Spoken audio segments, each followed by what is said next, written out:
যেই জন দেখে তার ভাগ্যে ভাগ্যদেবী ভালো কথা লেখে।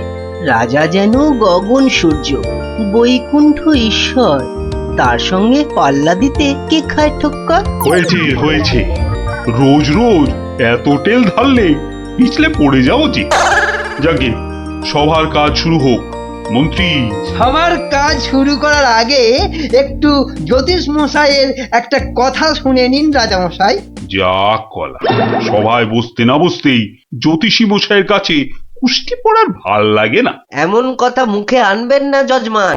নবদ্বীপের ভাগ্যাকাশে আজ দুর্যোগের ঘন ঘটা, তার শ্যামল প্রান্তরে রক্তের আলপনা। হ্যাঁ, গেল যা, যাত্রা গাইতে হবে না। খোলাখুলি কথাটা বলুন তো, মানে ঝেড়ে কাশুন। মহারাজ, মুর্শিদাবাদ থেকে নবাব ল্যাংড়া হরকড়াকে দিয়ে পত্র পাঠিয়েছে। ওই ল্যাংড়া হরকরাটাকে ডাকা করাও। মুর্শিদাবাদের নবাব সরকার থেকে পাঠানো ল্যাংড়া হরকরা হাজির হো। হাজির। এ কে রে? নবাব সাহেবের চিঠি বয়ে এনেছি জনাব, আজই ফিরতে হবে। ওই চিঠিটা নিয়ে একটু পড়ে দাও না পণ্ডিত। উত্তম, দাও, চিঠি দাও। শ্রী শ্রী নবদ্বীপ রাজ মহামহিম কৃষ্ণচন্দ্র রায় বরাবরেশু। আপনার সভায় তো জানি জ্ঞানী গুণীদের বসিয়ে বসিয়ে খাওয়ান। আমি কজন হিন্দু গণৎকারকে চাই, কাল সকালেই আমার সভায় যেন দেখতে পাওয়া যায়। পালকি পাঠালাম, ভবদীয় নবাব বর্দি আলী খাঁ। আমি তো ভাগ্য গণনা করি না, একদম ছেড়ে দিয়েছি রাজা মশাই। এই ল্যাংড়া, তুই বাইরে যা দাদা। আমার মনে হয় ওই হরচক্রবর্তী আর পঞ্চানন আগমকে পাঠিয়ে দে। দাবি নেই। হ্যাঁ, বড় নৈবেদ্য খাবার বেলা তুমি জ্যোতিষী, আর এখন এখন তুমি তুলসী পাতা না? হরু যাবে কেন? হরু যাবে কেন? জানিস মহারাজের সঙ্গে নবাব সাহেবের শত্রুতা। আগে মহারাজ, এই হরু আর পঞ্চাকে বাঘের মুখে ঠেলে দেওয়া কি ভালো দেখায়? আমি বলি কি মশাই, জ্যোতিষ মশাই যান। কত লেখাপড়া, মা সরস্বতীর আঁচল চাপা পণ্ডিত। কি মুখ খুঁড়ে এই কৃষ্ণপক্ষে আমি যাব নবাবের কাছে? আমি বলছিলাম গণৎকার বলে আমাকেই পাঠিয়ে দিন। ওই নবাবটা আমার 1 নম্বরের শত্রু। জানি গোপাল, জানি। ওই জন্যই তোমাকে পাঠাতে যে বড় ভয় পাই। তুমি কি বলো? আমার মনে হয় মহারাজ, জ্যোতিষী হরু ঠাকুর আর পঞ্চু ঠাকুরকে পাঠিয়ে দিন। নইব নইব, মুখু ভাঁড়। বলছি এটা কৃষ্ণপক্ষ। আমি তো আজ কষতেই জানি না। আমি গিয়ে কি করব বলুন? আমি তো কথাই বলতে পারি না। তবু তোমরা 3 জনই যাবে। সেনাপতি, ঘোষণা করো। মহারাজ ঠিক করেছেন। মুর্শিদাবাদের নবাবের সভায় কাল যে 3 জন গণৎকার উপস্থিত হবেন, তারা হলো এই জ্যোতিষী মশাই, ও হরু ঠাকুর আর পঞ্চা ঠাকুর। ব্যাস, হাকিম নড়বে, তবু হুকুম নড়বে না।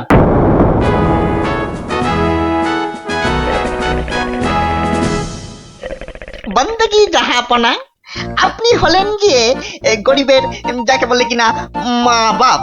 জনাব, যা হুকুম করবেন তাই করে দেব। মহারাজ তাই বলেই পাঠিয়েছেন। অথচ হুজুর, আপনার নসিব গণবার মতো কোনো ক্ষমতাই আমাদের নেই। খামোশ, তাই আমাদের নেই। হুজুরের নসিব গনবা তোরা কে রে?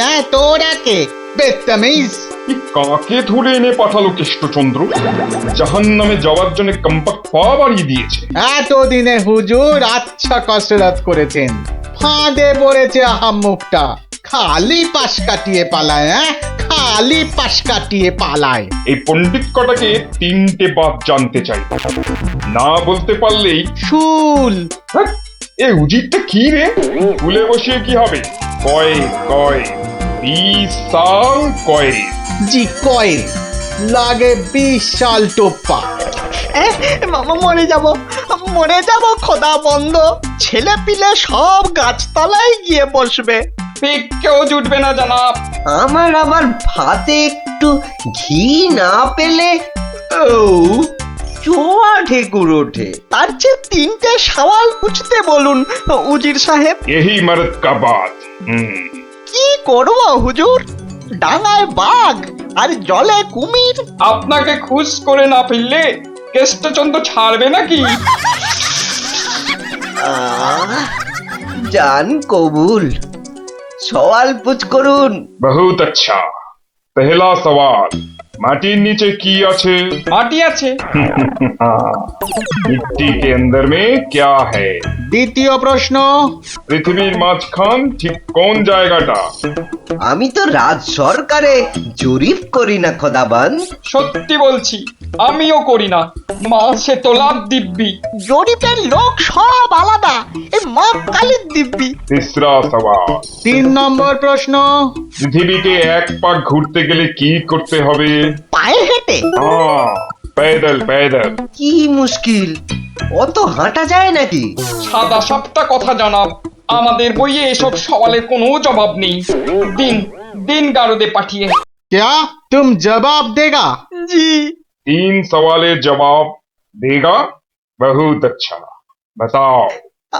আমি একটা জবাবও দিতে পারবো না হুজুর, ফাটকে চালান করে দিন, এর চেয়ে মরা সহজ।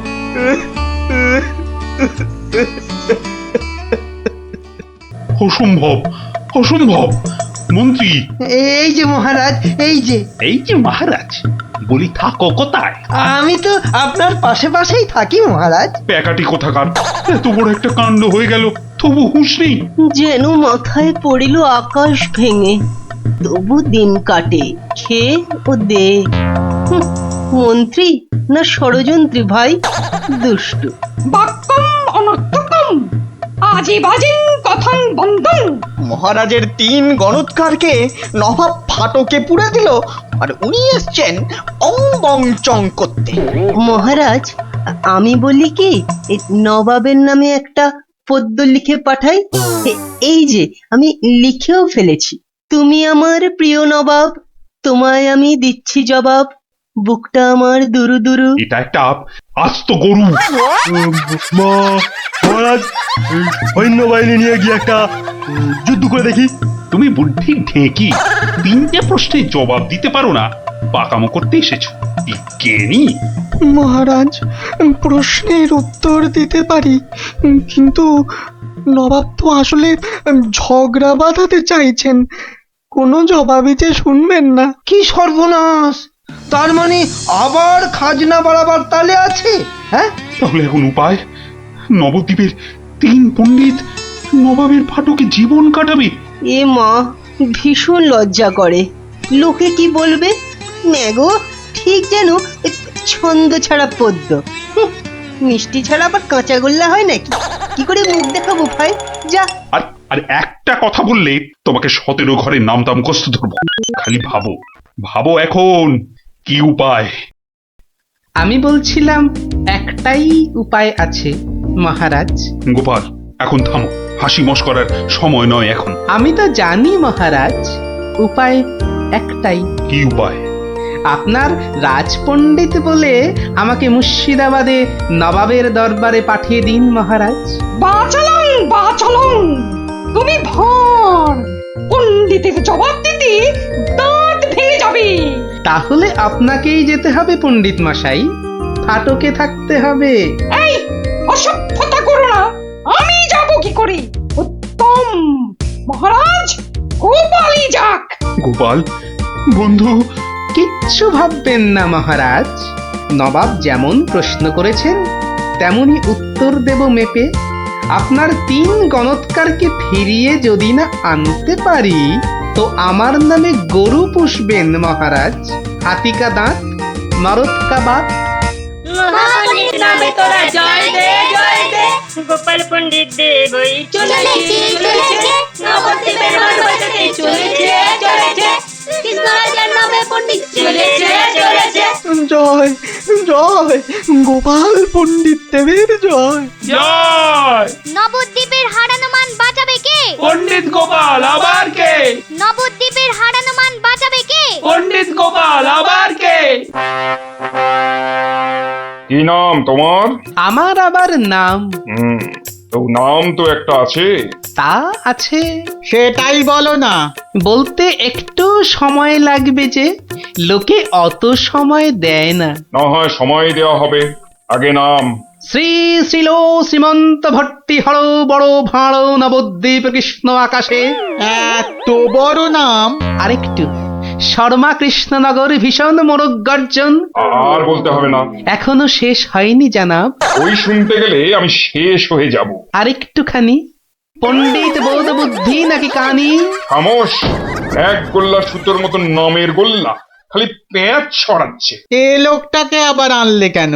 ও কিছু নয়, ও কিছু নয়, আমার পুরাণটা বয়ে এনেছে হুজুর, খুব ভারী। নামা নামা নামা। এই হলো পুরাণ। পুরাণের নাম জানেন? না না না না না, নাম জানা জরুরি নয়। ছোট্ট নাম খোদাবন্দ, আমাদের হিন্দুদের খুব পবিত্র। 3টে সওয়াল করব। জানি জানা, জবাব দিতে না পারলে ফাটকে পচে মরবো, আর জবাব দিতে পারলে 100 সোনার মোহর দেবো, আর ওই 3টে গণৎকারকে খালাস। চমৎকার জানাব, এই পুরাণে সব জবাব আছে। এই জন্যই এর নাম খট্টাঙ্গ পুরাণ। খটাস খটাস জবাব দিয়ে দেয়। প্রথম প্রশ্ন, পৃথিবী ঠিক মাঝখান কোনটা?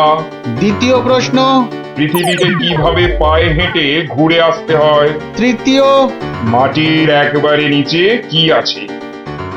কি হলো, হবে না তো?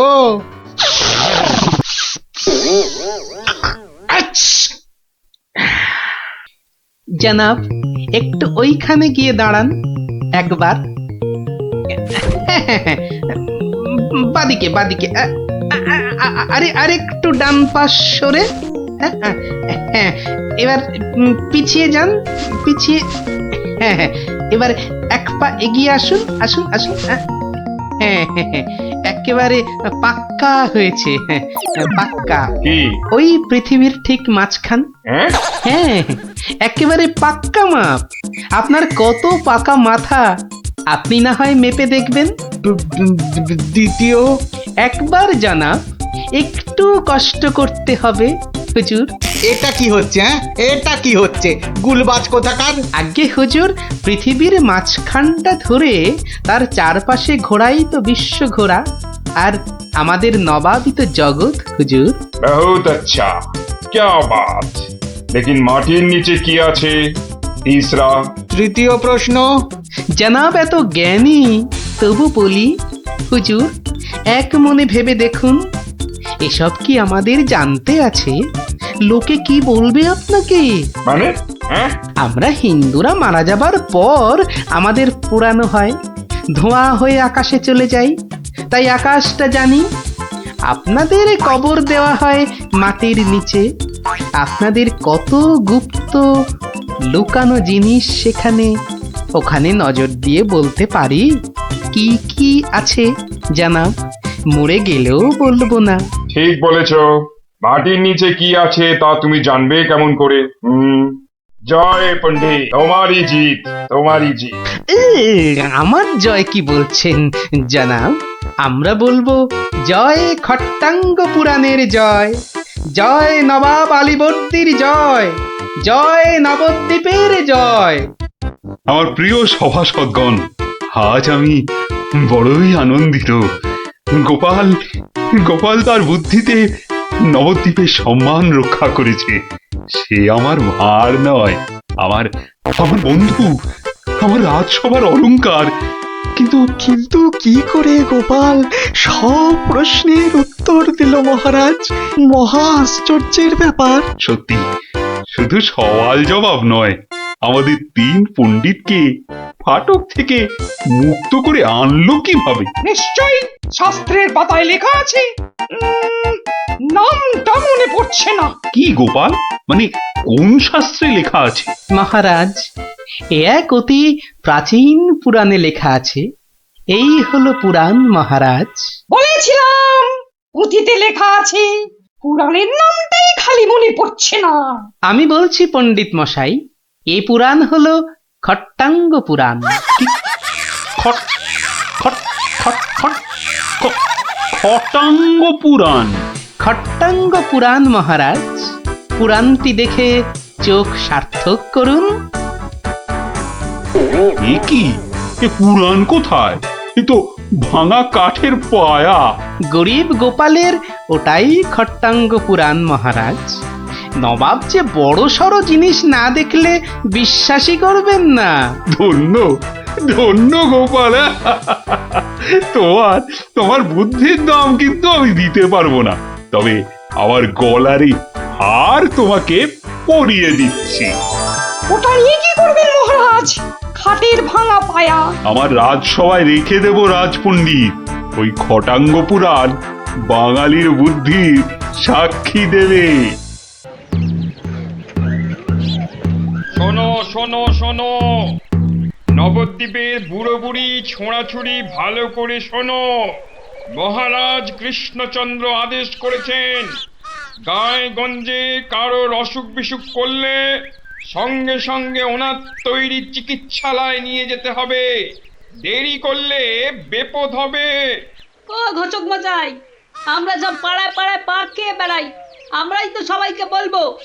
শোনো শোনো শোনো, নবদ্বীপের বুড়ো বুড়ি ছোঁড়াছুড়ি ভালো করে শোনো। সত্যি ভাই, আমাদের মহারাজের সব দিকে নজর। কত বড় রাজা, তবু একেবারে মাটির মানুষ। সত্যি পুটি, কত বড় রাজা কিন্তু কাউকে ভয় দেখায় না। শুনলাম নদিয়ার রেঁদাচোর ধরা পড়ার পর থেকে ওকে খালি কাতুকুতু দেওয়া হয়েছিল। লোকটা হাসতে হাসতে দম বন্ধ হওয়ার জো। আর আমাদের নেড়িমুদিকে ওজন কম দেবার জন্য কি শাস্তি দিল ভাবো? কি শাস্তি গো চিমটি? হুম, 57টা বড় বড় বাতাসা খাওয়ালো। নো জল, নট কিচ্ছু। এসব তো আমাদের রাজা মশাইকেই মানায়। আসলে এসব গোপাল দাদুর বুদ্ধি। ঠিক বলেছিস। তা সে কি রে, সকাল বেলায় সবাই একেবারে বাড়িতে হাজির? হ্যাঁ, কি ব্যাপার ন্যাপলা? গোপাল দাদু, আজ সকালেই রাজামশাই ঢেড়াদার ঢেড়া পিটিয়েছে। কারোর অসুখ করলে সময় নষ্ট না করে চিকিৎসালয়ে নিয়ে যেতে হবে। এই জন্য সপ্তদ্বীপে অত বাচ্চা কদিনে মরে গেল। কি দুঃখ! ওই ঢেড়া দেবার বুদ্ধি তার মাথায় এলো গোপাল দাদু? নিশ্চয়ই তোমার। না রে বাপু না, আমি হলাম গিয়ে গোপাল ভা। এ বুদ্ধি আমার আসে নাকি বল? হ্যাঁ, তাহলে রাজামশাইয়ের বুদ্ধি? হুম, রাজা মশাইয়েরও না। তাহলে তাহলে কার বুদ্ধি? এই হলো আমাদের রাজবৈদ্য মহাশয়ের, বুঝলি? কত বড় কবিরাজ তিনি, তার চিকিৎসার গুণে মৃত্যুও হেরে যায়। ভাগ্যিস ওর মতো লোককে ঠিক মতো রাজবৈদ্য নির্বাচন করা হয়েছিল। এলেবেলে লোক তো আর কম আসেনি। কি করে নির্বাচন করা হলো গোপাল দাদু? সে এক ব্যাপার, বুঝলি? মস্ত ব্যাপার, শুনি নাকি? শুরু করো গোপাল দাদু। শোন তাহলে। সে বছর খুব গরম পড়েছিল, প্রাণ একেবারে হাই যাকে বলে। ঘরে ঘরে অসুখ। এই সময়ে রাজামশাইয়ের চিকিৎসালয়ের যে বড় কবিরাজ, তিনি চলে গেলেন কাশীতে। যা বাবা, সে তো মহা বিপদের কথা, ভাববার কথা। সে আর বলতে, সবচেয়ে ভাবনা হলো রাজামশাইয়ের। প্রজাদের শরীরের কথা ভেবে ভেবে রাজামশাইয়ের ঘুম নেই একেবারে। রাজসভায় পাইচারি করে বেড়াচ্ছেন, সভা পণ্ড।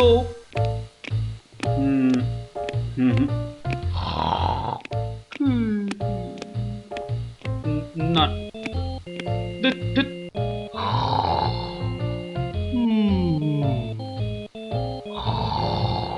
গোপাল! আগে মহারাজ, আপনার মুখ চোখ একেবারে শুকিয়ে গেছে মহারাজ। আপনার এত চিন্তা কিসের বলুন তো? হ্যাঁ, ওই সূর্যকে মেঘে ঢাকলে যেমন সব কিছু অন্ধকার, তেমনি আজ আমাদেরও সেই অবস্থা মহারাজ। তুমি তো ভারী পচা খেদা ভাঁড় হে গোপাল। রাজবৈদ্য কাশি গেছে, দেখেছো কি চিকিৎসার হাল? ভেবে ভেবে কেষ্টচন্দ্র জেগে সারা রাত, অসুখেতে লোকে কাত, চিকিৎসার একই অধঃপাত। দেখো কাণ্ড, এই কথা তুমি কি এই কথা বলছো গোপাল? অসুখ নামে কুমির এসেছে রাজ্যে, কেটে লম্বা খাল। আরে আপনি থামুন দেখি রাজকবি। দিন রাত্রি তো তেল দিচ্ছেন রাজামশাইকে। কিন্তু বিপদ তো এসে হাজির গোপাল। কবিরাজ পাওয়া শক্ত হবে না গোপাল, কিন্তু উপযুক্ত রাজবৈদ্য নির্বাচন করব কিভাবে? তার হাতেই তো সব ভার দিতে হবে। সে তো কম কথা নয়। সত্যি কি যে হবে, রাজবৈদ্য নেই ভাবলেই পেটটা কেমন গুড়ুগুড়ু করছে মহারাজ। বড় ভয়ঙ্কর ব্যাপার। কি করে ঠিক ঠিক রাজবৈদ্য নির্বাচন করব সেই চিন্তাই এখন করছি। রাজামশাই যদি অভয় দেন, তাহলে সবচেয়ে গুণী রাজবৈদ্যকে আমি নির্বাচন করে দেব। তুমি ভাঁড় করবে রাজবৈদ্য নির্বাচন? রাজপণ্ডিত শুনুন শুনুন, কি বলে গোপাল শুনুন। কিম অদ্ভুতং, বামুন হয়ে চাঁদ ধরতে চায়। বামুনং চন্দ্রং ধরিষ্যতি। অদ্ভুতং অদ্ভুতং। কালে কালে কতই হবে, পিঠে পুলির লেজ বেরোবে, বেড়ালের সিংহ যাবে, সিংহ মশাই ঘাস যে খাবে। শুনুন মহারাজ, শুনুন শুনুন, যদি আমি ঠিক ঠিক রাজবৈদ্য বেছে দিতে না পারি, তাহলে আমার এক গালে চুন আর এক গালে কালি মাখিয়ে উল্টো কাঁধায় চড়িয়ে কৃষ্ণনগরে ঘোরাবেন, ঠিক আছে? বেশ বেশ, গোপালের কথায় আমরা রাজি। বলো গোপাল, এবার কি করতে হবে? মহারাজ, ওই মন্ত্রী মশাইকে বলুন দেয়ালে দেয়ালে আপনার ঘোষণা সেঁটে দিতে। আগামী মঙ্গলবার মানে 7 দিন পরে আপনি এ রাজ্যে বৈদ্যদের ডাকুন, আমি ঠিক লোক বেছে দেব মহারাজ। বেশ, আগামী মঙ্গলবার 7 দিন পর। মন্ত্রী মহারাজ করো ঘোষণা, রাজবৈদ্য চাই। যে আজ্ঞে রাজামশাই। তারপর কি হলো গোপাল দাদু? কি হলো? কি আবার হবে? নবদ্বীপ জুড়ে দেয়ালে দেয়ালে সাঁটা হলো রাজবৈদ্য চাই। পরের মঙ্গলবার হই হই কাণ্ড, সবাই চায় রাজবৈদ্য হতে। ময়রা নাপিত নারকোল পাড়িয়ে তারাও সব ছুটলো রাজবৈদ্য হতে। একেবারে 3000 বৈদ্য, বুঝলি? 3000! মহারাজ কৃষ্ণচন্দ্র তো গুণী মানুষ, তিনি 3000 জনের থেকে 3 জনকে বেছে দিলেন। ওদের মধ্যে থেকে বেছে দিতে হবে রাজবৈদ্যকে। 3000 বৈদ্য এসেছিলেন, বেশিরভাগই রদ্দি। অথচ বলছে আমরা সব বদ্যি। আরে চুপ করো না বাবু, রাজামশাইকে বলতে দাও না ভায়া। আমি 3000-এর মধ্যে 3 জনকে বেছেছি। এইবার তোমাকে আসল বাছা বাছতে হবে, আর ঠিক মতো না হলে এই গালে মাখিবে চুন, ওই গালে কালি, গাধায় চড়িয়া ভাঁড় খাবে গালা গালি। আমি তৈরি আছি কবি মশাই। আপনি কাকে কাকে বেছেছেন মহারাজ? মন্ত্রী মশাই ডাকুন ওদের, এটা আপনার কর্ম। প্রথম বৈদ্য এসেছেন সেই সুদূর কিষ্কিন্ধা থেকে, নাম শ্রী শ্রীল আয়ু আচার্য দন্তলাবণ্য মহার্ণব। কোথায় কোথায়? আসুন আসুন মহার্ণব মশাই, এগিয়ে আসুন এগিয়ে আসুন। দ্বিতীয় বৈদ্য এসেছেন অলকাপুর থেকে, ওনার নাম হলো মম নাম পিণ্ডাইকরণ কবিরাজন পুঙ্গবং চরক শাস্ত্রী। দেখো কাণ্ড, এত বড় বড় নাম মনে রাখা ভয়ানক শক্ত বুদ্ধি মশাই।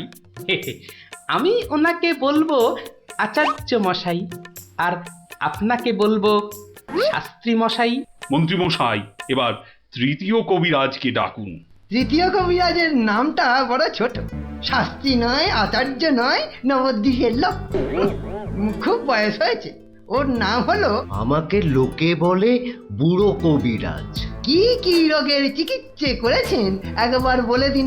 বলতে গেলে আমি কোনো রোগেরই চিকিৎসা করি না, একদম আকার। অথচ আমায় যদি বলতে বলেন, এক নিঃশ্বাসে ৭৩,০০০ রোগ বলে যাব। হ্যাঁ, ওলাউটো, পেঁজরা, খোস, কাশি, সর্দি গর্মি, তরকা, কম্প, ঝম্প, শ্বেতসার, কত হলো? কে এমন মূর্খ আছে যে গুনবে ভারমশাই? ও যদি ৭৩,০০০ রোগের নাম বলে, আমি বলবো ৮৩ লাখ। সব বড় বড় রোগ, সর্দি কাশির মতো নাতি নাতনি রোগ নয়। শুনুন তাহলে, যক্ষা, রক্তাম্বু, অস্থিবাস, বেগুন চোরা, দাপট কাঁটা, তে আটকা, মরা মাছ, হাঁস পোকা। থামো থামো থামো, ও এ তো কানের পোকা, নাড়িয়ে ছেড়ে দেবে। শুধু কানে কেন মহারাজ, কানে, বগলে, নখে, সর্বত্রই পোকা নড়বে, তবে আমার নাম শাস্ত্রী। গোপাল, আর বিলম্ব করলে দেশত্যাগী হব বলে দিলাম। বেশ বেশ মহারাজ, আমি শুরু করি। আচার্য মশাই, আচার্য মশাই, এগিয়ে আসুন, এগিয়ে আসুন। না না না না, আসতে হবে না, আসতে হবে না। বলছিলাম কি, ওই কৃষ্ণনগরের দেওয়ালে দেওয়ালে লেখা হলো রাজবৈদ্য চাই। আপনি বিদেশের লোক, কি করে খবর পেলেন?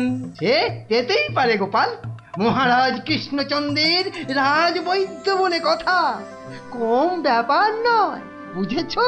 বুঝেছি, সে যাকে।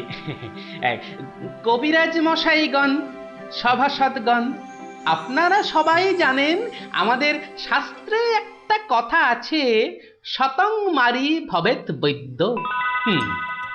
যে কবিরাজ যত বেশি মারতে পারবে সে তত বড় বৈদ্য।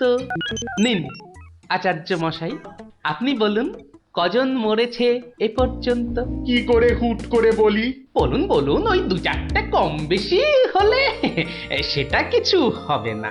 তা ধরেন মোট রোগী দেখেছি ৩,৮০৬ জন গতকাল পর্যন্ত।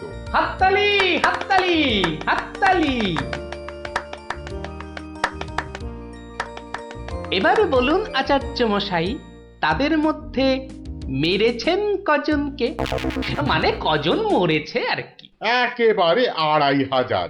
যমরাজের ঘরে পাঠিয়ে আমি কবিরাজ।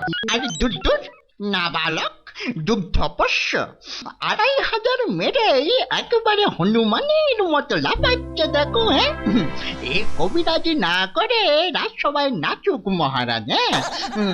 এ রোজই ২.৫ পো আদা নিম পাতার সঙ্গে বেটে খাওয়া উচিত। আপনি কতজন রোগী দেখেছেন শাস্ত্রী মশাই? ১৫০০ হবে, কি বলো? আমি দেখেছি ১৮,৭৭১ জন, মরেছে ১৮,৩০০। লোকে আমার দেশে আমার ছবি রেখে চরণামৃত খায়, বুঝেছেন?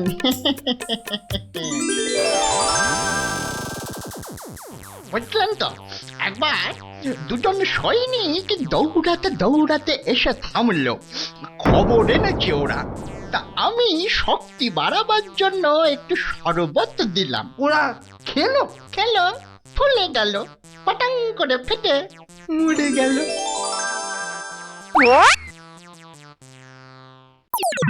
এ কি, আপনি কোথায় যাচ্ছেন? আরে পাকড়ো পাকড়ো। আপনি কোথায় পালাচ্ছেন দাদু মশাই?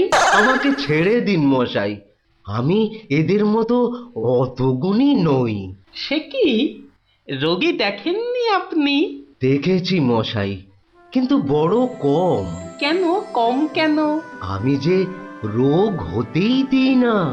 আমার গুরু আমায় শিখিয়েছেন রোগের কারণগুলো নষ্ট করে দিলে রোগই হবে না। আমি যে তাই করি। কত রোগী এতদিন দেখেছেন কবিরাজ মশাই? সারা জীবনে আমি দেখেছি 1000 খানেক রোগী, আর মরেছে মাত্র 30 জন। তাতেই আমার লজ্জা করে। তাই বলছিলাম আমায় ছেড়ে দিন। আমি এদের মতো এত বড় কবিরাজ নই। আমি বড় তুচ্ছ। এখানে এসে খুব ভুল করেছি। কিন্তু কবিরাজ মশাই, এখানে না এলে আপনি আরো ভুল করতেন যে, কারণ মহারাজ কৃষ্ণচন্দ্র আপনার মতন রাজবৈদ্যকেই খুঁজছেন। যে কবিরাজ রোগের কারণগুলো নষ্ট করে দেন তিনি যে শ্রেষ্ঠ। যে কবিরাজ রোগীর মৃত্যু হলে দুঃখ পায়, লজ্জা পায়, তিনিই তো শ্রেষ্ঠ। মহারাজ, এই আমার শ্রেষ্ঠ কবিরাজ। নির্বাচন শেষ মহারাজ। সাবাস গোপাল, সাবাস। তোমার রাজবৈদ্য নির্বাচন এই দেশের সর্বশ্রেষ্ঠ শিক্ষা। তুমি শুধু হাসির রাজা গোপাল ভাঁড় নও, তুমি এই বাংলার অলংকার। সত্যি গোপাল দাদু ঠিক বলেছিলেন রাজবৈদ্য। রোগের চিকিৎসার চেয়ে বড় হলো রোগ হতে না দেওয়া। তাই সামান্য রোগ হলেই চিকিৎসালয়ে আসতে বলে ঢেড়াদার ঘুরে বেড়াচ্ছে। এমন রাজবৈদ্যকে তুমি বলেই নির্বাচন করতে পেরেছো। রাজা মশাই ঠিকই বলেছেন, তুমি শুধু হাসির রাজা নও, তুমি জ্ঞানের রাজা গোপাল ভাঁড়।